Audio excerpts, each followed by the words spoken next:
दोस्तों आज हम बात कर रहे हैं एक ऐसे आम आदमी की जो अपनी मेहनत और ईमानदारी के बल पर आज दिल्ली का मुख्यमंत्री बन चुका है।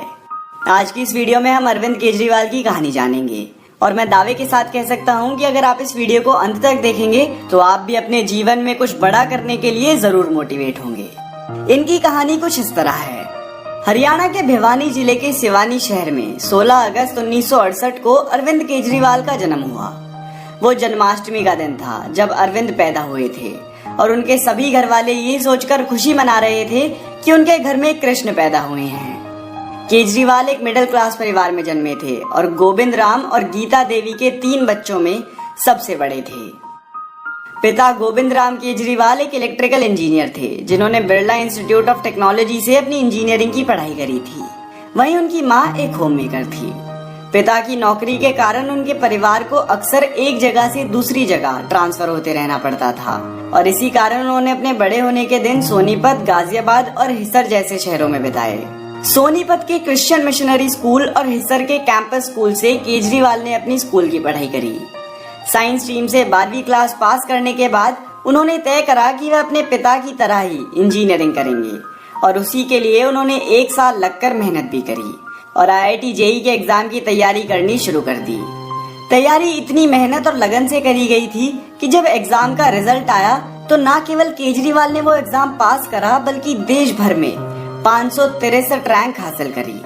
अरविंद केजरीवाल के घर वाले बताते हैं कि इन दिनों में अरविंद को आप पढ़ाई के अलावा कुछ और करते हुए मुश्किल ही पाते, क्योंकि उनके दिनचर्या में या तो सोना था या फिर पढ़ना था।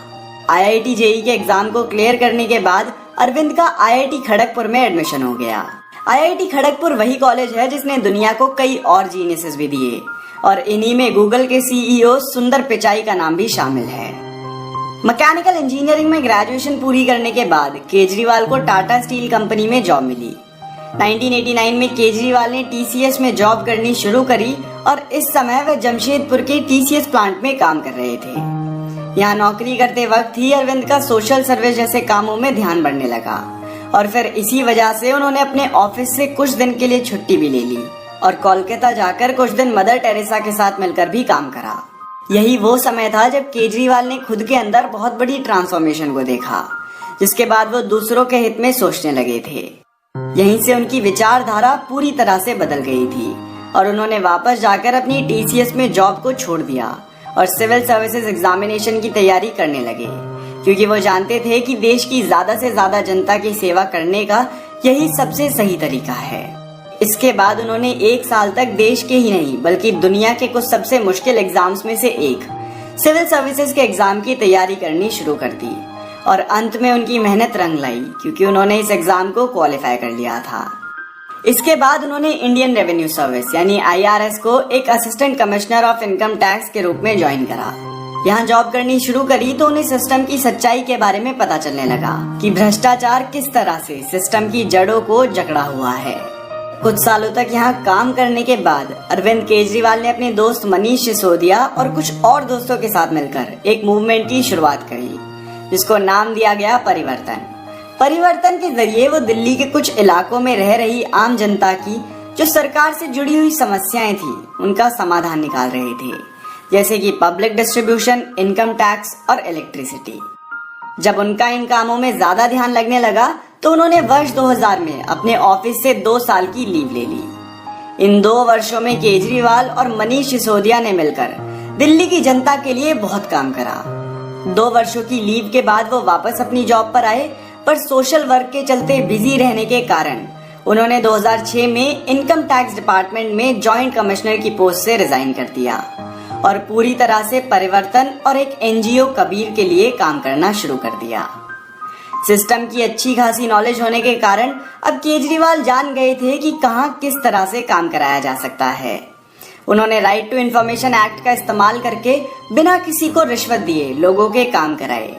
इसी तरह से लोगों को इंसाफ दिलाते हुए और सिस्टम के खिलाफ लड़ते हुए वह आगे बढ़ते रहे और फिर आया वर्ष 2011। यह वो समय था जब कांग्रेस के दूसरे टर्म में एक के बाद एक नए घोटालों का खुलासा हो रहा था। 2011 में केजरीवाल अन्ना हजारे और किरण बेदी जैसे एक्टिविस्ट के साथ मिलकर इंडिया अगेंस्ट करप्शन ग्रुप को सामने लाए। जन लोकपाल बिल को लाने की इस हड़ताल ने देश भर में एक लहर को जन्म दिया, जिसमें हर रोज हजारों लोग जुड़ते गए।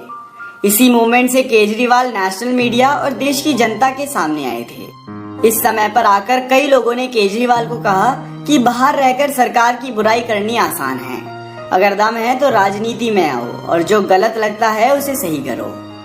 ऐसी बातें सुनने के बाद ही अरविंद केजरीवाल ने तय करा कि अब वो राजनीति में आकर ही सिस्टम को ठीक करेंगे।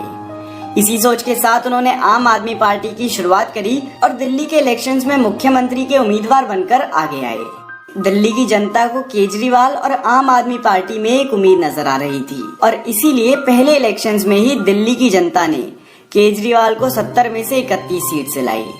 इसके बाद अरविंद केजरीवाल दिल्ली के चीफ मिनिस्टर बने और उन्होंने उस पद पर रहकर काम करना शुरू कर दिया।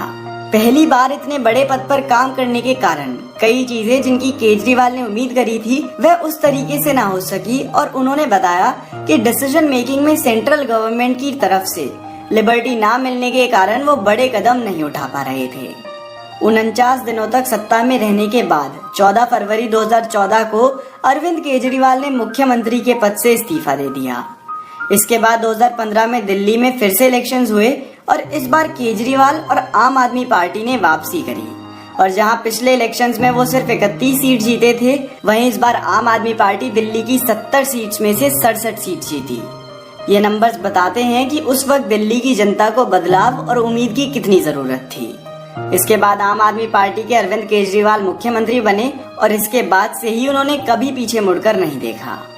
दिल्ली में ऑड इवन जैसी नीतियां और सरकारी स्कूलों में बदलाव जैसे कई कदम अरविंद केजरीवाल ने इस टर्म में उठाए और आज दिल्ली की जनता भी मानती है कि केजरीवाल ने 2014 के मुकाबले आज की दिल्ली को अच्छा बनाया है। पर अभी भी दिल्ली को कई बदलाव और नीतियों की जरूरत है और हम उम्मीद करते हैं कि वो आने वाले समय में जरूर लागू होंगी। इसके अलावा अरविंद केजरीवाल की पर्सनल लाइफ की बात करी जाए तो उन्होंने सुनीता केजरीवाल से शादी करी और आज उन दोनों के 2 बच्चे भी हैं। तो दोस्तों, ये थी कहानी दिल्ली के चीफ मिनिस्टर अरविंद केजरीवाल की। अगर आपको ये वीडियो पसंद आई हो तो आप इस वीडियो को लाइक करके हमारा मनोबल बढ़ा सकते हैं और हम अगली वीडियो किसके ऊपर बनाएं आप हमें कमेंट करके जरूर बताएं। अगर आप ऐसी वीडियो पहली बार देख रहे हैं और ऐसी और वीडियोस देखना चाहते हैं तो दोस्तों इस चैनल को सब्सक्राइब कर लीजिए, क्योंकि मैं आपके लिए ऐसी वीडियोस लाता रहूंगा। धन्यवाद।